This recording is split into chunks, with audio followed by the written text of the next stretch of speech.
In the summer of 1932, the United States Army deployed tanks against American citizens on American soil. Not protesters, not criminals, not foreign enemies, veterans, men who had fought in the trenches of France, men who had been gassed at Belleau Wood and Chateau Thierry, men who came home missing limbs, missing lungs, missing the version of themselves that had left. The officer who commanded the operation had served alongside some of them. He knew exactly who they were. His name was Douglas MacArthur, and the order he chose to exceed that day was not the one the president gave him. That detail is in the record. It has been in the record since 1932. This is what happened on July 28th, and why the men who gave the orders never answered for it.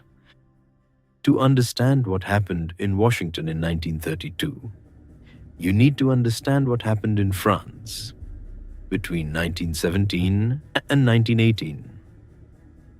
The United States entered World War I late. By the time American troops arrived in significant numbers, the war had already consumed a generation of European men. The trenches that American soldiers stepped into had been killing fields for 3 years. Over 4 million Americans served. More than 116,000 died. The ones who came back to a country that had made them a specific promise. In 1924, Congress passed the World War Adjusted Compensation Act. The bill had been fought over for years. Veterans groups had lobbied for it since 1919. The American Legion had made it their central legislative priority. The law was simple in structure. Every veteran who had served would receive a bonus, calculated based on days of service and whether those days were spent overseas. The average payment worked out to approximately $1,000 per veteran. There was one condition. The bonus would not be paid until 1945. Congress had decided that immediate payment would be too expensive. So they issued certificates, paper, a promise with a date, 21 years in the future, attached to it. The veterans took the certificates home. They put them in drawers. They waited. Then 1929 happened.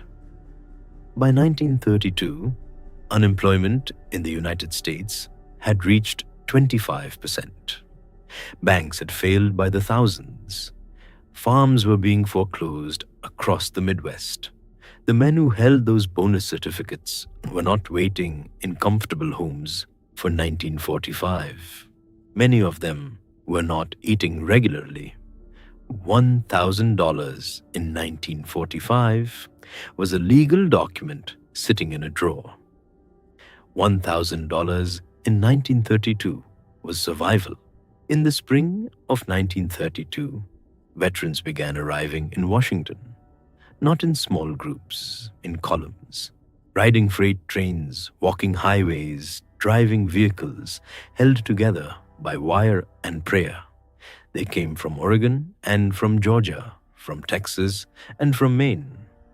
By June, an estimated 43,000 people, veterans and their families, had established a camp on the Anacostia Flats, a stretch of low ground across the river from the Capitol building. They called themselves the Bonus Expeditionary Force. The press called them the Bonus Army. They built a city, not a protest site, a city, organized streets, sanitation systems, a newspaper, a library, church services on Sundays. Former officers enforced order. There was almost no violence. Washington police who interacted with the camp consistently described it as disciplined and peaceful. Walter Waters, the veteran who had organized the march from Portland, Oregon, ran the camp with military structure because military structure was the only language everyone there shared. They were not there to riot. They were there to collect what the government had promised them. On June 15th, 1932, the House of Representatives passed a bill that would have authorized immediate payment of the bonuses. The vote was 211 to 176. The veterans gathered outside the Capitol and waited for the Senate. 2 days later, the Senate voted it down. 62 to 18. Walter Waters stood on the steps and told the men the news. Accounts from reporters present describe what happened next. Silence. And then someone started singing, "America," the national anthem of the country that had just told them no. They sang it together on the Capitol steps and went back to their camp. Most of them stayed. They had nowhere else to go. Herbert Hoover wanted them gone, not because they were dangerous. His own administration's intelligence reports described the bonus army as overwhelmingly composed of legitimate veterans with legitimate grievances. J. Edgar Hoover, at the Bureau of Investigation, had infiltrated the camp and found almost no evidence of the communist agitation the administration claimed to fear. Hoover wanted them gone because their presence was a political embarrassment. Every photograph of 43,000 desperate veterans camped across from the Capitol was an argument against his handling of the Depression. On July 28, 1932, a confrontation between police and veterans in a building scheduled for demolition resulted in 2 veterans being shot and killed. Hoover used it as the justification he had been looking for. He called in the army. The order Hoover gave was specific and limited. General Douglas MacArthur was instructed to assist police in clearing the downtown buildings, not the main camp at Anacostia Flats. The veterans in the main camp were to be left alone. MacArthur decided the order was insufficient. This is documented.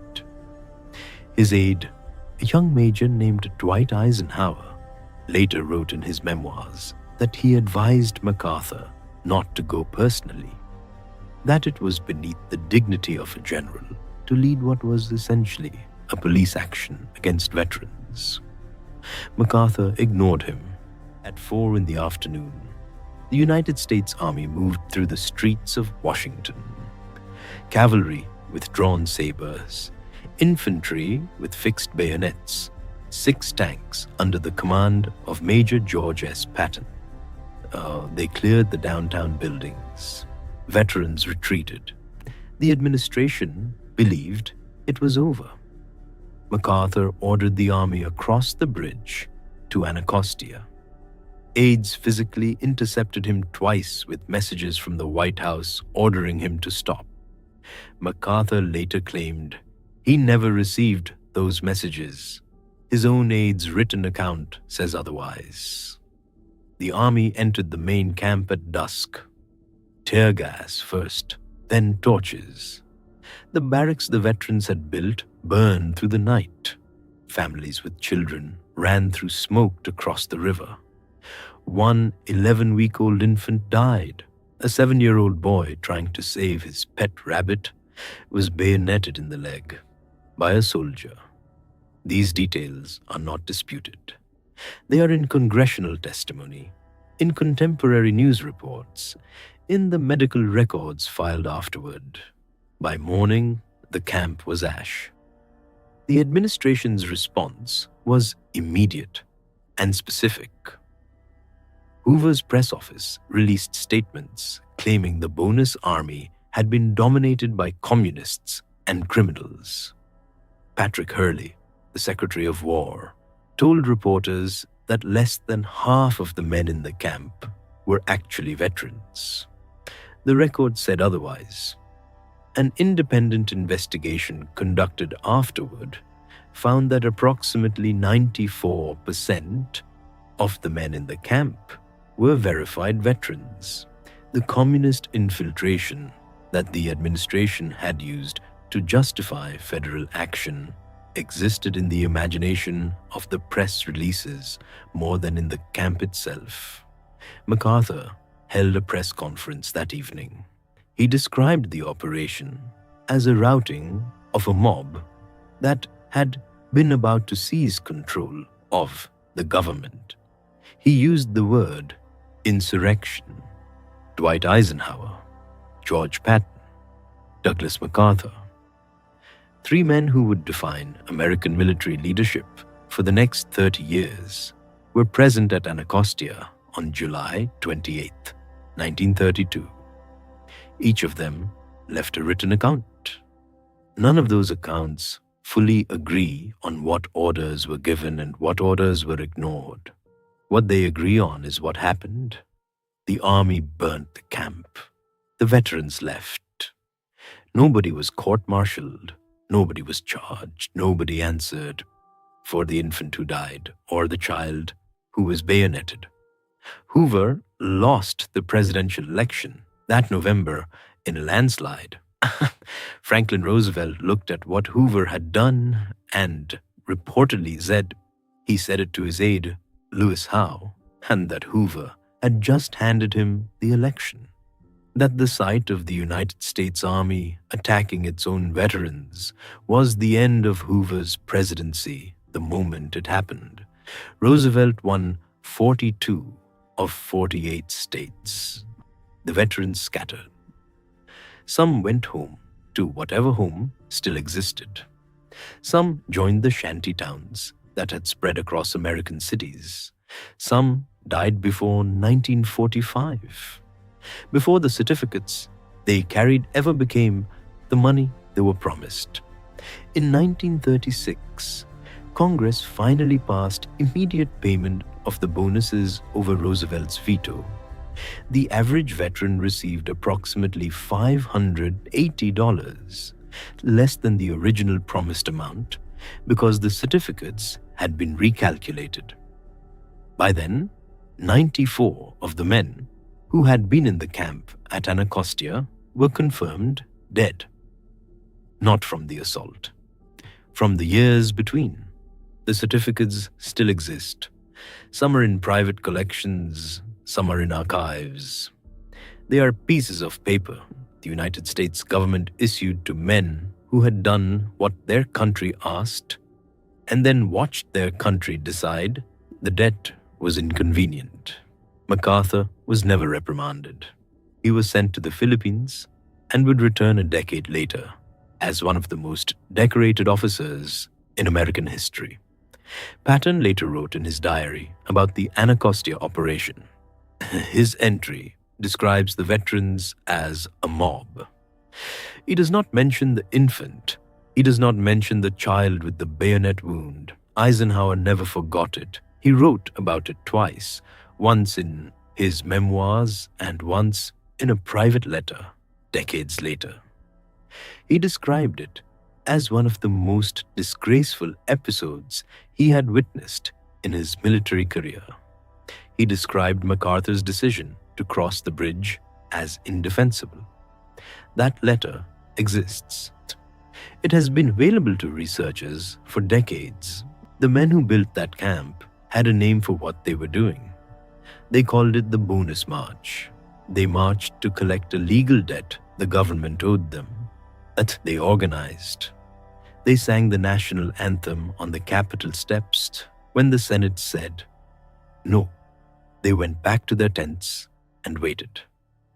On July 28, 1932, the government sent tanks, not to an enemy, not to a foreign threat, to men who had answered when the government called them, who had gone where the government sent them, who had survived what the government put them through, and who came home to a certificate that said the debt would be paid.